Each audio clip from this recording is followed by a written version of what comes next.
ये कहानी है सोनपुर गांव की, जो घने और डरावने जंगलों के बीच बसा हुआ है। उस गांव में सन्नाटा इतना गहरा था कि सूखे पत्तों के गिरने की आवाज़ भी किसी के कदमों की आहट जैसी लगती थी। आसमान के बादल चांद को निगल चुके थे और चारों तरफ बस काला घना अंधेरा छाया था। इसी अंधेरे के बीच एक टूटी फूटी झोपड़ी थी। उस झोपड़ी में केदार, उसकी पत्नी सुमित्रा और उनका बेटा गोलू रहते थे।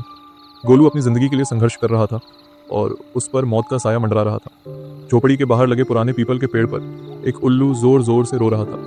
खिड़कियां हवा के थपेड़ों से बार बार चरमराने की आवाज़ कर रही थीं। बिस्तर पर पड़ा गोलू पसीने से तर-बतर हो रहा था। उसकी आंखें पूरी तरह लाल हो चुकी थीं और वह हवा में किसी अदृश्य चीज को देखकर कांप रहा था। माँ, पापा, देखो वो कोने में खड़ा मुझे बुला रहा है। मेरे शरीर में हजारों सुइयां चुभ रही हैं। माँ, मुझे बचा लो। मुझे बहुत दर्द हो रहा है। मुझे ऐसा लग रहा है कि आज की रात मेरी आखिरी रात होने वाली है। वो मुझे अपने साथ ले जाएगा। माँ, मुझे बचा लो। गोलू के पिताजी, देखिए ना, हमारे बेटे को क्या हो गया है। इसकी बातें मुझे बहुत डरा रही हैं। इसकी हालत ना तो दवा से और ना ही दुआ से ठीक हो रही है। हमें जल्दी से जल्दी अपने बेटे को शहर के बड़े अस्पताल ले जाना होगा, या फिर इसके लिए आज रात ही कहीं से दवाई लानी होगी, वरना हमारा बेटा हमसे हमेशा के लिए दूर चला जाएगा। सुमित्रा, लेकिन हमारे पास तो फूटी कौड़ी भी नहीं है। हम कितने लाचार हैं। हमारे घर में 2 वक्त की रोटी का ठिकाना नहीं है, तो मैं इतने पैसे कहाँ से लाऊं कि शहर से दवाई ला सकूं? और रात के इस पहर मैं अपने बेटे को शहर के अस्पताल भी नहीं ले जा सकता। पर मैं अपने बच्चे को ऐसे मरते हुए भी नहीं देख सकता। अब मैं इतनी रात को कहाँ से पैसे लेकर आऊं? आप अभी धनीराम सेठ के पास जाइए और उनसे उधारी पर कुछ पैसे मांग लीजिए। आप सेठ जी के पैरों में गिर जाइए, लेकिन खाली हाथ मत आइएगा। ठीक है सुमित्रा, मैं अभी धनीराम सेठ के पास जाकर पैसे लेकर आता हूँ। मुझे कुछ भी क्यों ना करना पड़े, पर मैं अपने बेटे को इस हाल में नहीं छोड़ सकता। इतना बोलकर केदार लालटेन लेकर बाहर निकला। गांव की गलियों में ऐसा सन्नाटा था जैसे गांव के लोग सोए नहीं बल्कि मर गए हों। रात के 7:30 बज रहे थे, लेकिन माहौल ऐसा था मानो आधी रात हो चुकी हो। सन्नाटा इतना खौफनाक था कि डर के मारे केदार के शरीर से पसीना छूटने लगा। सोनपुर गांव की गलियां ऐसी वीरान लग रही थीं कि मानो वहां कोई भी इंसान जिंदा न बचा हो। केदार कांपते हुए उन सुनसान रास्तों से अकेला लालटेन थामे धनीराम सेठ के घर की ओर बढ़ने लगा। थोड़ी देर बाद वह सेठ के घर पहुंचा और दरवाजा खटखटाने लगा।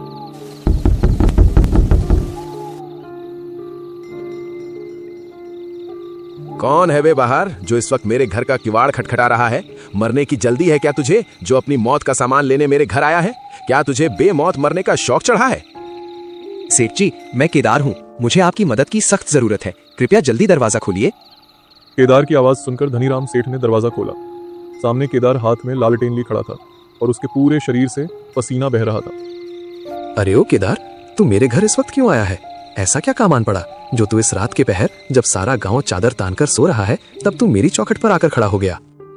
सेठ जी, मेरे बेटे गोलू की जान खतरे में है। उसकी हालत बहुत खराब है। वो कुछ दिनों से बीमार था, लेकिन आज उसकी तबीयत बहुत नाजुक हो गई है। मुझे उसके लिए शहर जाकर दवाई लानी है, पर मेरे पास पैसे नहीं है। मुझे कुछ दिनों के लिए पैसे उधार दे दीजिए।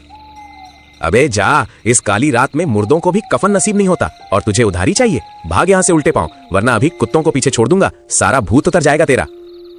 सेठ जी, मैं आपसे अपने बेटे की जान की भीख मांगता हूँ। मैं आपके पैर धोकर पी लूंगा। बस आज थोड़े पैसे उधार दे दीजिए। अगर आपने मदद नहीं की तो मेरा बेटा मर जाएगा। तेरा छोरा मरता है तो मरे, मुझे क्या? क्या मैंने यहाँ कोई धर्मार्थ संस्था खोल रखी है जो पूरे गांव के कंगालों को पैसे बांटता फिरूं? ये गांव के लोग मेरे सगे संबंधी लगते हैं क्या, जो मैं सबकी मदद करूं?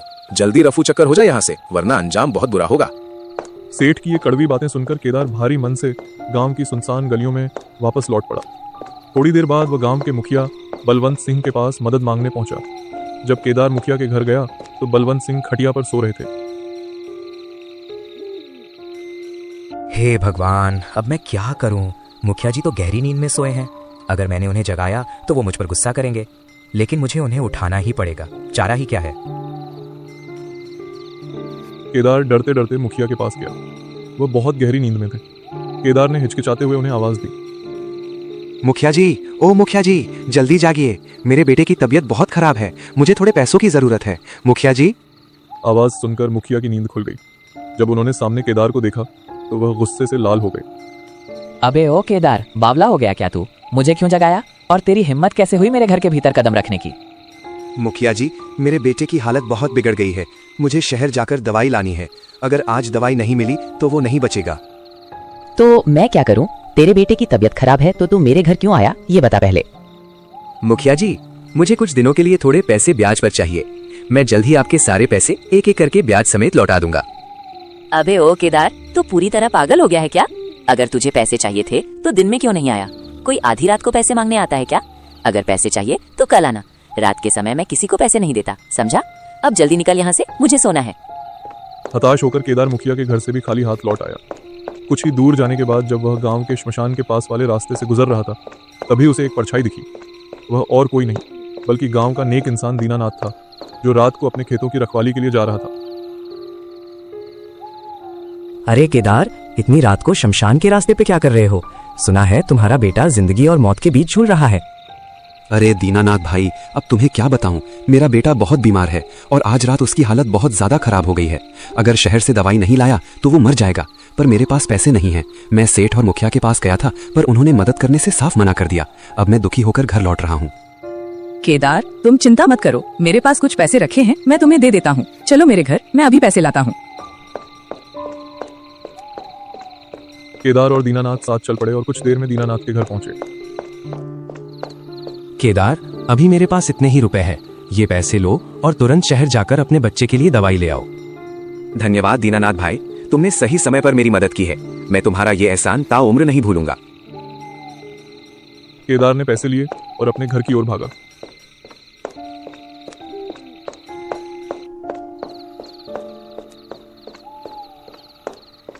घर पहुंचते ही सुमित्रा उसके पास आई।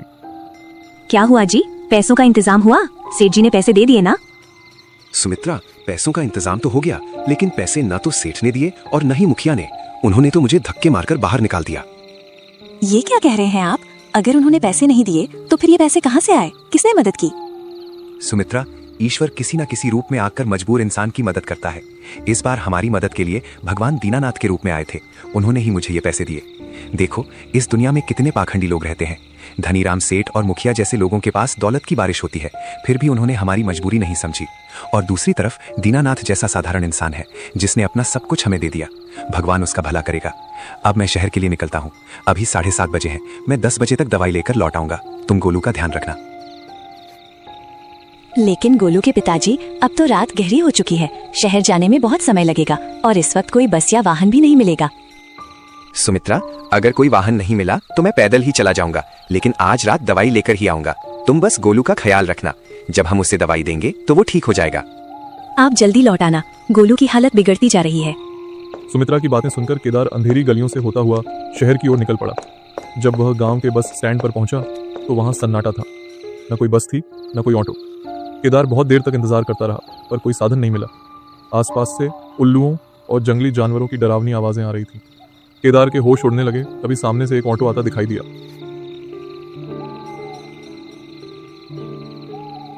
ओ ऑटो वाले भाई साहब, क्या आप शहर की तरफ जा रहे हैं? अगर हाँ तो कृपया मुझे ले चलिए, मुझे बहुत जल्दी शहर पहुंचना है। केदार ऑटो में बैठ गया। ऑटो घने जंगलों के बीच से गुजरने लगा। रास्ता इतना वीरान था कि कोई और वाहन दिखाई नहीं दे रहा था। केवल जंगली जानवरों के रोने की आवाजें आ रही थीं। रात के 8 बज चुके थे। अंधेरा इतना घना था कि ऑटो की हेडलाइट भी बेअसर लग रही थी। थोड़ी देर बाद ऑटो जंगल से बाहर निकलकर शहर के बाहरी रास्ते पर पहुंचा। ये लो भाई, तुम्हारा स्टॉप आ गया। यहाँ से कुछ दूर पैदल चलोगे तो शहर का मुख्य रास्ता मिल जाएगा। आपका बहुत बहुत शुक्रिया भाई साहब, जो आपने मुझे यहाँ तक पहुँचाया। ऑटो से उतरकर केदार तेजी से शहर की ओर भागने लगा। चलते चलते उसे शहर की दुकानों की हल्की रोशनी दिखाई देने लगी। कुछ ही देर में वह शहर के बीचों बीच पहुंच गया। केदार अनजान शहर की सड़कों पर पागलों की तरह भाग रहा था। ज्यादातर दुकानें बंद हो चुकी थीं। उसकी सांस फूल रही थी और पसीने से कपड़े भीग चुके थे। तभी उसे दूर एक धुंधली रोशनी दिखी। वह एक मेडिकल स्टोर था, जीवन रक्षक औषधि केंद्र। केदार हाँफते हुए वहां पहुंचा। साहब, ओ साहब, अंदर कोई है क्या? जल्दी बाहर आइए। गांव में मेरा बेटा मर रहा है, मुझे ये दवाइयाँ चाहिए। अरे भाई, इतना शोर क्यों मचा रहे हो? शांत हो जाओ। क्या चाहिए? डॉक्टर की पर्ची दिखाओ। केदार ने कांपते हाथों से वह पुरानी पर्ची और दीनानाथ के दिए हुए मुड़े तुड़े नोट काउंटर पर रख दिए। दुकानदार ने पर्ची देखी और फिर केदार की बेबस आंखों को। भाई, ये दवाइयाँ तो मिल जाएंगी, पर इनमें से एक दवा बहुत महंगी है। क्या तुम्हारे पास इतने पैसे हैं? साहब, मेरे पास कुल 700 रुपए ही हैं। मैं बहुत गरीब हूँ। मेरा बेटा जिंदगी और मौत के बीच है। अगर आज दवाई नहीं मिली तो वो नहीं बचेगा। मुझ पर दया कीजिए साहब, भगवान आपका भला करेगा। मैं कल मजदूरी करके आपके बाकी पैसे चुका दूंगा, पर आज मुझे खाली हाथ मत भेजिए। ठीक है भाई, तुम्हारी लाचारी देखकर मेरा दिल पिघल गया है। जितने पैसे हैं उतने ही दे दो। ये लो दवाइयाँ और तुरंत इसे लेकर घर जाओ, समय बहुत कम है। आपका बहुत उपकार है साहब, भगवान आपको हमेशा खुश रखे। दवाइयाँ मिलते ही केदार के शरीर में जैसे बिजली दौड़ गई। उसने थैली पकड़ी और पीछे मुड़े बिना उस घने जंगल के रास्ते की ओर भागने लगा, जहां मौत उसका इंतजार कर रही थी। शहर की सीमा खत्म होते ही उसने जंगल के उस भयानक रास्ते पर कदम रखा। रात के 12 बज चुके थे। अंधेरा इतना घना था कि उसे अपना हाथ भी दिखाई नहीं दे रहा था। गीदड़ों के रोने की आवाज और पेड़ों की सरसराहट उसके कलेजे को चीर रही थी।